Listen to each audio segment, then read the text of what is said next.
In Kentucky, we don't just take chances, we bet big. I'm sitting down with 4 Kentuckians who made 4 bold moves and asking one question: what was the biggest bet that you ever made on yourself? This episode of the podcast is brought to you by Town & Country Ford. So wherever life's adventures may lead you, Town & Country Ford is along for the ride. Did you realize as you were going through this, wait a minute, I may have a chance to win this. I may go all the way. It's been fun. It's been fun trying to figure out, like, well, how can I add some Filipino flavors to this? So that's been my mission. Did you remember like how you felt at that young of an age being far from the only home you knew? A lot of the time that I spent actually in the Philippines was in the kitchen with my grandma, which sounds very cliche, right? This is the Best Bet Podcast. I'm your host, Claudia Coffey, and every week I ask a guest, among other things, what is the best bet that you ever took on yourself? This episode of the podcast is brought to you by Town & Country Ford, Kentucky. So wherever life's adventures may lead you, big or small or totally unexpected, Town & Country Ford is along for the ride. So my next guest is a true original, Chef Nokee Bucayu. She, of course, got her huge start on Food Network's challenge, the Baking Champion Challenge. And now we get to keep her right here in Louisville, Kentucky, where she's put down roots. And you can visit her at Hotel Bourbon. Chef Nokee, great to see you. Hi. So I excited love to be that here. you bring your joy wherever you go. And I think I told you this once before. I think forever you will always be associated with Food Network Bacon Champion winner. I mean, do you ever get tired of that? You know, it's funny because everybody's like, yeah, you've been on TV. I was like, yeah, but I actually am not a very big fan of being out front. That's why I'm in the kitchen. I like to just be back there, and not be up front. But it's always like, oh my God, please don't mention it. Oh my gosh, please don't say that again. Yeah, please don't mention it. And then you're like, why did I do that? Yeah. But I mean, it opened doors for you. It did. It really, really did. Well, I always like to get to know people on the podcast by going back to the beginning, right? That you're originally from the Philippines and you came over to the United States when you were 8 years old. Right. Do you remember much about growing up in the Philippines and the influence of food that you had there? Yeah. Or do you mostly remember it here in the States? No, so I spent a lot of the time that I spent actually in the Philippines was just in the kitchen with my grandma, which sounds very cliche, right? But that is all I did. Was I just spent a lot of time with my grandma. I was always just interested in what she did. I feel like I followed her everywhere. But I just saw the joy that like she brought to people whenever she had food with her. She was an amazing cook. Like everybody loved her. She had rice cakes. She made rice cakes called kakanin in the Philippines, which is, like I said, they're just kakanin means it's rice cakes. They're like desserts. And she would make that's one of my very first memories was wrapping rice cakes with her with banana leaves. And that's what my cousins and I did. And she would just make this big pot in the middle of our front yard.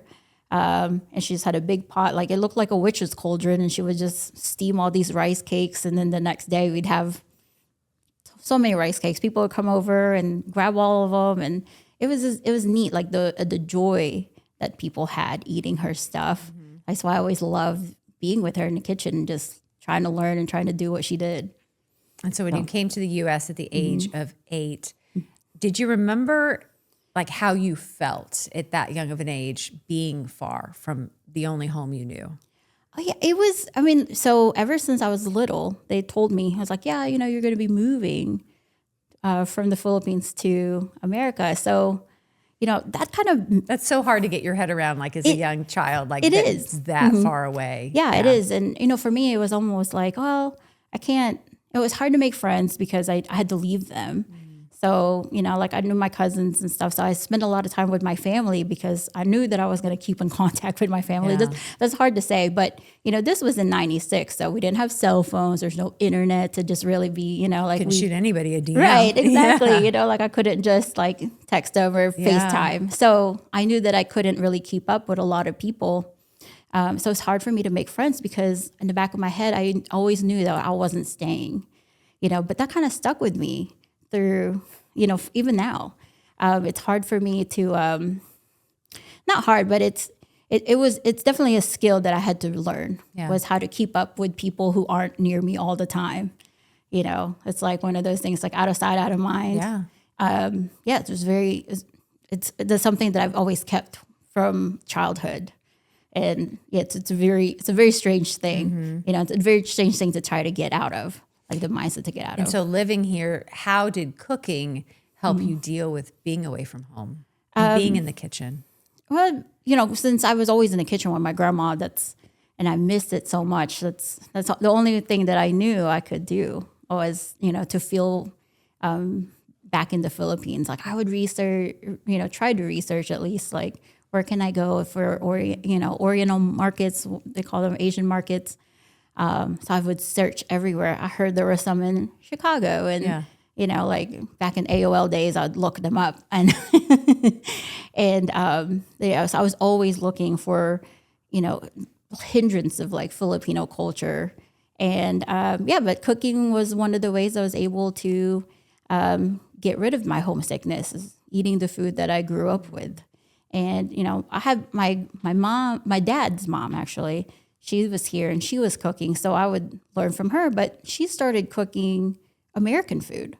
So I had this weird duality of like American food and Filipino food. It's like, wait a minute. We just went all in. Yeah. I don't even know if I like this food yet. Right. I remember her, like, she was culture shock. It was such a culture shock. Because it was funny, because like one of the things that my grandma actually did, and I still laugh about it, is she gave me like a big bag of potato chips and a bowl of cookies and cream ice cream. And she was like, dinner. She was like, this is what American kids eat. So here you go. I was like, okay. And this is what's wrong. This is what is wrong. Yeah. But I wanted the Filipino food. So I'd ask her, I was like, can we make these Filipino foods? And I was like, okay. So I started cooking with her, and, you know, don't have the ingredients or the things that we need. So from there, I started, you know, to go to the grocery store and think like, there's this, I don't know what you call it in English here, but it's called kangkong in the Philippines. And it's actually more like a hollow, like spinach. There's like almost like the stem has a little straw, almost. Yeah. It's weird. But it was the most like spinach. So I was like, I could use that instead of this. So I started, you know, I was like, there's a lot of things that I can substitute that are near here. So that's kind of where I started looking into, you know, regional ingredients and then putting it in Filipino food. So that's kind of how I kind of melded the two, and that's how I cook now. You know, is there a core ingredient? Is it spice, or what is it that you think kind of makes it be the perfect mashup? You know what it is? I think it's just Filipino food and Southern food are so matriarchal, and it's very comforting. Yeah. So I think both of those things. I think like there's a lot of food and time, or not a lot of time and effort that goes into both cooking, right? There's a lot of braising techniques. We eat a lot of pork, also, and just like in Southern food. But to me, it's really just like, you know, a lot of times, like you hear Southern grandmas making you food. That's what I remember. Filipino grandma food. making me food. My Filipino grandma's making me food. So that's, to me, that was like, that's very similar, very comforting. And, you know, like that's how we took care of people. And I feel like Southerners do the same thing when they have guests. What do? Bring out a feast, and, you know, and that's how we celebrate everybody. Every big occasion in our lives is you sit down and you eat together and you celebrate together through food. Right, exactly. Yeah. I would say that's the best way to learn about a culture. Yeah, is to eat with them, learn about the, you know, the cuisine. I mean, that's how I learned. That's how I learned here. I didn't know anything about Kentucky when I first moved here. You know, my dad kept talking about the Bluegrass State, and I was like, I don't know. Kept waiting for the grass to be really blue. I was like, I was bamboozled. This is not blue. I was like, it's not blue. What's going on here? But yeah, like, you know, I've only heard of California and New York, and those were it. I didn't know anything else. The whole rest of the country and a whole world of cuisine, just with Southern cooking, and especially like Kentucky cooking. So at what point did you start to realize, oh, wow, you know, I really landed on something unique that I can share with other people and give to other people and make a living off of this? Yeah. Well, I feel like since I moved here, all I wanted to do was share my culture. Because at one point I will say that I was embarrassed about it for a long time. Just, like I wanted to assimilate so bad here because I wanted to make friends. I wanted to, like I didn't know anybody, besides another Filipino girl who's my best friend. But like, she was already assimilated here. Yeah. Like she's been here a few years before I moved here. So I kind of, but other than that, I didn't know anybody. So I wanted to be American. Yeah, you wanted to fit in. Yeah, I wanted to fit in. And, they couldn't say my name. They couldn't say Nokee. They couldn't say my first name's Emanor. They couldn't say that. So my middle name's Criselli. And so everybody started calling me Chris. And so from Chris, and then I don't know how it turned into Kristen, but turned into Kristen so I went by Kristen for a You're long. not a Kristen. I'm not a Kristen. You're not. Yeah, but I went by that name for a very long time because it was the name, I kept making myself try to be more American and more, I guess, and more approachable. Right. And so for the longest time, that's what I wanted. I wanted to be accepted. Yeah. And then I think I turned 30 and I was like, what is this? Like, what am I doing? Like, this isn't me. Yeah. It hasn't felt like me in such a long time. So I was like, my name's Nokee. Like, that's my name. That's what my family calls me. Like, that's me. That, like, this Kristen person, even when I think about it now, I kind of, But don't you think, though, you have to go through that to realize by being uniquely myself, it's almost when we ooze into all the corners of truly who we are. Oh, yeah. Right? That you hit some rock bottom or some place where you're like, wait a minute, I'm not being true to myself. Yeah. And if people really saw who I am, that's when they want to know more. And maybe they're going through something similar in their lives that makes that. Does that make sense? Yeah, like, definitely. I think sometimes when I realize somebody's going through the same thing, oh, wait a minute, I've gone through that too. Yeah. Oh, 100%. In a different way. Yeah. Yeah, 100%. And I'd been cooking for a little bit, before I came into this realization. I was like, no, like, why am I doing this? Like, Bring the food into it. Oh my goodness, we've got something here. Yeah. So I was like, no, this is me. This is who who I am. I'm Filipino and who just happened to grow up in Kentucky. So like, and I've, I've kind of gone through this thing where it's like, am I, being Filipino and then being in America, it's always it's different. Because I don't fit in, I feel like, and all I wanted to do is fit in, but do any of us? right. Right. I was like, do any of us? I was like, no, like I'm, like there are going to be people who like me and some people aren't going to, and I'm okay with that. So that's kind of the time I was like, no, I'm just going to be me. These are the flavors that I know. So I kind of started to think back of like my culture and where I came from. And that's when I really, really started cooking, for me, things that I like. And I was like, yeah, I need to make this more accessible so that everybody can share the culture, like everybody's like, it's all similar. And that's what I want to share to the world. It's like, it's all very similar. Southern food, Filipino food. I mean, like it's all similar. There's really not maybe a different spice, but it all depends on our, like the geological, like where you are. So, and things can be substituted, and like you found like creative ways to substitute out even just vegetables and core things and spice to bring it all together. Yeah. Right. In a totally different way. And you're sharing your culture without saying a word. Right. And here enjoy. And I think the sitting and the enjoying opens up the conversation of how. Exactly. And let me tell you about this and how I grew up with this. We realize we're really not that different. Right. Yeah. Yeah, exactly. And, it's been fun. It's been fun trying to figure out, like, well, how can I add some Filipino flavors to this?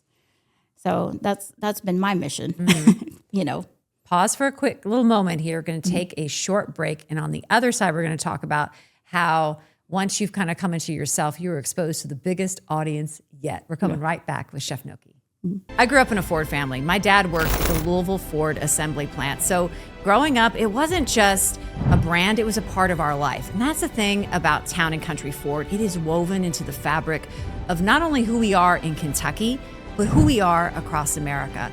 So wherever life's adventures may lead you, big, small, or totally unexpected, they're there. Thank you. Welcome back. I'm sitting down with Chef Nokee, and she's really been sharing a lot about how she's kind of come into her own, embracing her Filipino heritage and marrying that to Southern cuisine in the most epic way. And you've always loved baking, and your baking took you to one of the biggest stages in all of the U.S. How did that happen? I just got an email one day and I was like, hey, we would really love for you to be on the show. I was like, okay. Who was the email from? Food Network. So it's actually a Did you think that was real? I was like, who is telling people my name? I was like, who is doing this? So I mean, What a compliment. It was. And I, not that I'm not grateful. I am. I'm just a very shy person. So I'm like, oh no, my gosh. But What did the email say? it's like, we would love for you to, we would love to talk to you about maybe coming into the show. I think it was the gingerbread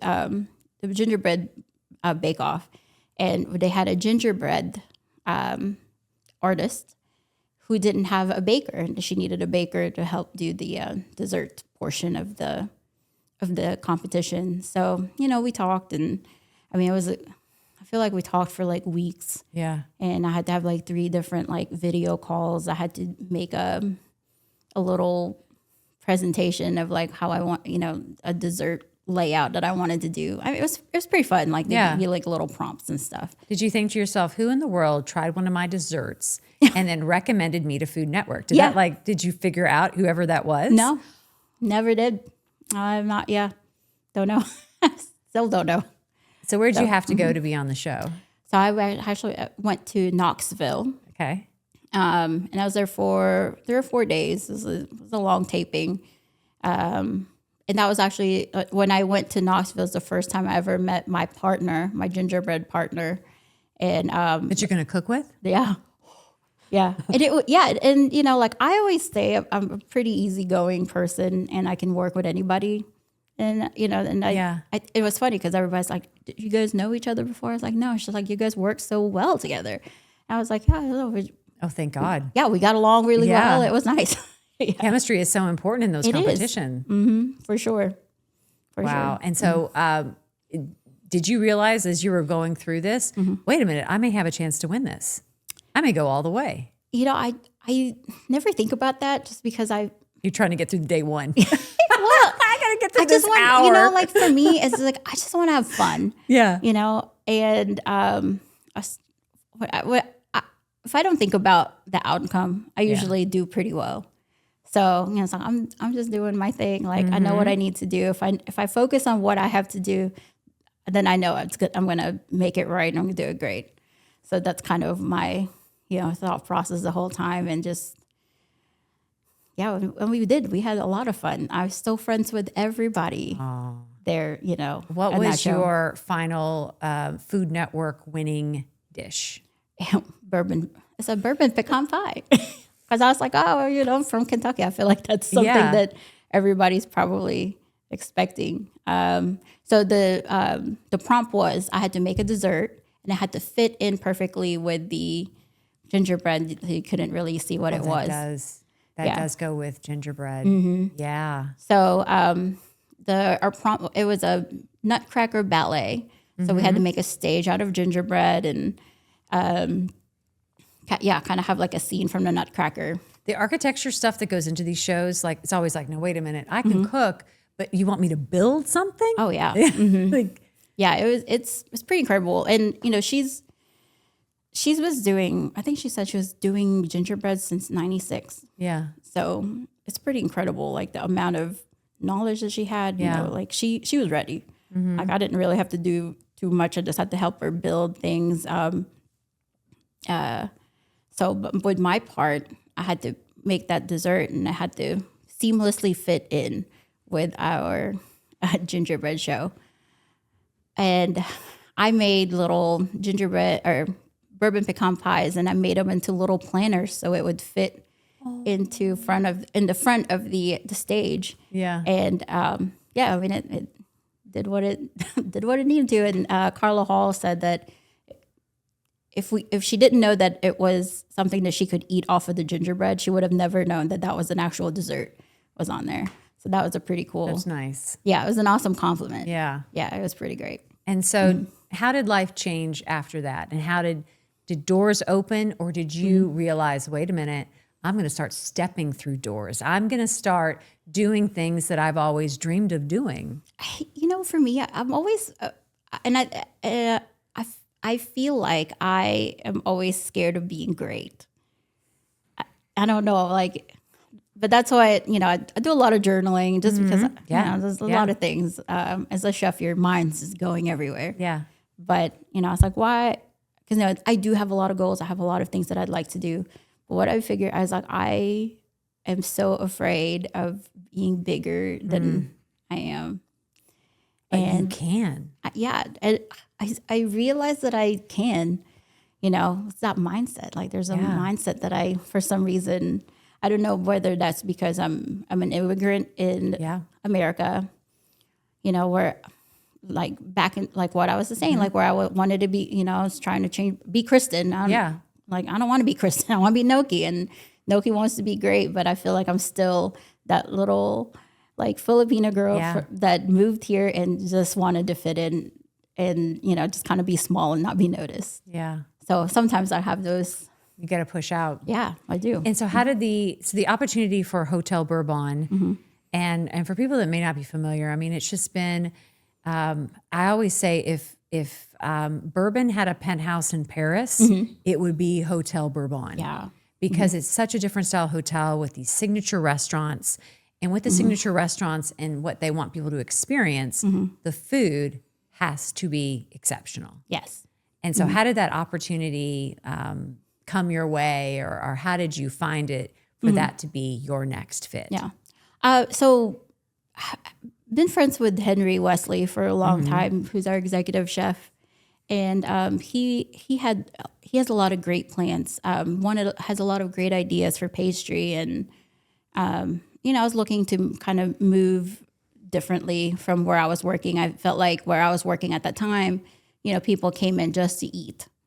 And I really want to give people an experience. That's what's fun for me is, like, I don't want to just cook you steak and eggs and, that's it. Like, I want you to be I want to like, give you a wow. little flair too. Yeah. Right? Like, wow. Like this is, like I love it when things are more interaction, like people can do things while they're eating. But Henry had a lot of great ideas. And so we were talking about it and I was like, why don't you just try or talk to the GM and see how, and that's kind of the story.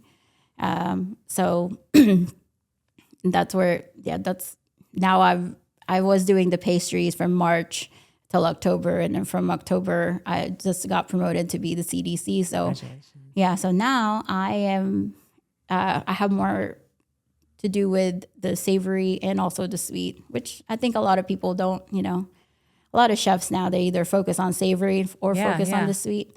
I really wanted you get to influence the menu now. Yeah. Oh, wow. So what things do you think in the spring or we're in the middle of winter, seasonally, what things do you want to infuse into the menu that's going to make people go there and go, oh my gosh, this is so different?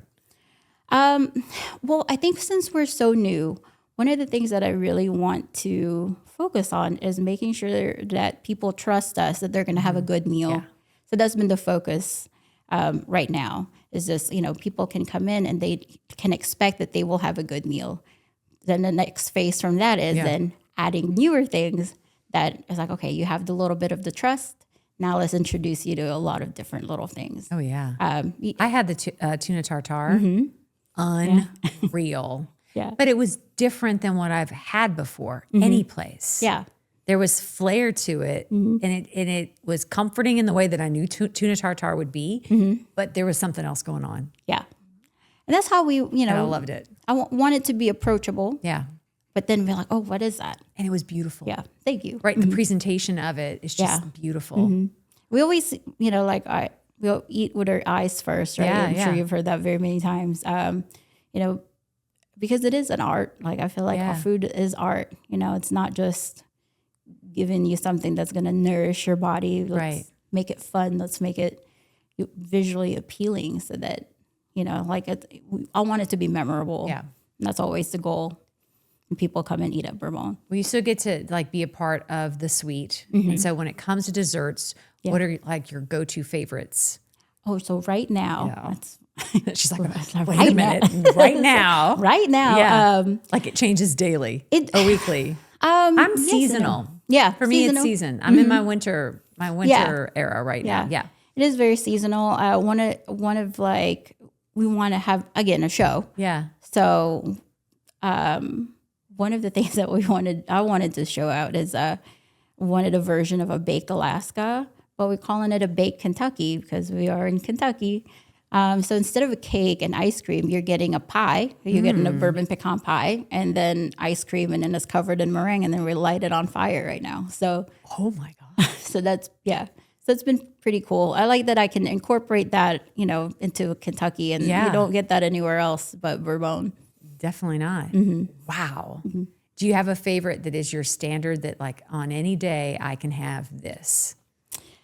I really love our almond croissant. It's really, like, if I could have one every day, I probably would, and probably have. There's been some days where I'm just like, I don't know what to eat. And I'm like, you know what I want? That almond croissant. An almond croissant sounds so good. So what do you think is next for you? Can you tell us anything that, like what's next for you? What's coming this summer, this fall already? Or what you would like to do? Well, I'd definitely like to do, I did my pop-up with Ganin. I'd like to do some more of that. And, try to do like a chef series, like tasting series at Bourbon, where we can collaborate with other chefs in the city because, like want to showcase everybody's so talented, and it's, like the more that I could be around people who think like me, who love food, we just want to have a good time and, just show, like feed people good food. Like I love being around people who think like me because it, one fuels my fire. And I get like I get in this crazy flow state of like, oh, I could do this with that. And I mean, like the amount of dishes that I write when I'm around other people who love food and we just kind of bounce off ideas. I mean, pages of just dishes or ideas, so that's super exciting. That's something that we definitely, I think, would want to do. I mean, eventually I really do want to have like a Southern Filipino restaurant. Yes. I think, something like that we need. It's I think it's time for, I mean, there's, and then you get to try all your dishes, all the mashups that come together, right? Exactly. All the ideas that you got from talking to people. Yeah. And especially now when they're, feel like the country is a little bit more divided, but, showcasing that it's not different. Like we're all the same. You just, like I said, it's for like, just from where we are, like things that grew in the Philippines and then things that grew here. I mean, that's the only thing that's really different. Like we said, it's like you find your commonality in food. Yeah, you do. It brings you all together. And so my final question for you is, what is the best bet that you ever made on yourself? Going to culinary school. Yeah, that was, I think, for the first time where I was like, this is what I'm going to do. This is what I really love. Like, I don't know where it's going to take me. Yeah. Like I knew that I wanted to be in food. I just didn't know the industry. So I went to culinary school and I got the purpose that I needed. Yeah. And, I met everybody that I wanted to meet. And I worked at Proof on Main for 3 months for free. And and I had. That's just what you do to get in the business. Yeah. Right. And I wanted to prove myself that I was, like I'm dedicated to this. And I was like, yeah, I am dedicated to this. So that's probably that's awesome. Chef Nokee, thank you so much. Yeah, thank you. Awesome. Thank you so much for watching the podcast. If you felt inspired, please leave a comment, send this over to a friend, and don't forget to subscribe and get the word out. If you're following over on Instagram, be sure to follow the Best Bet Pod for all the behind the scenes action. And you can catch us on all the other streaming platforms from Spotify to Apple. And if you're on Apple, please leave a 5-star review because that's how I can get the word out about the podcast. So until then, I'll see you right back here next week.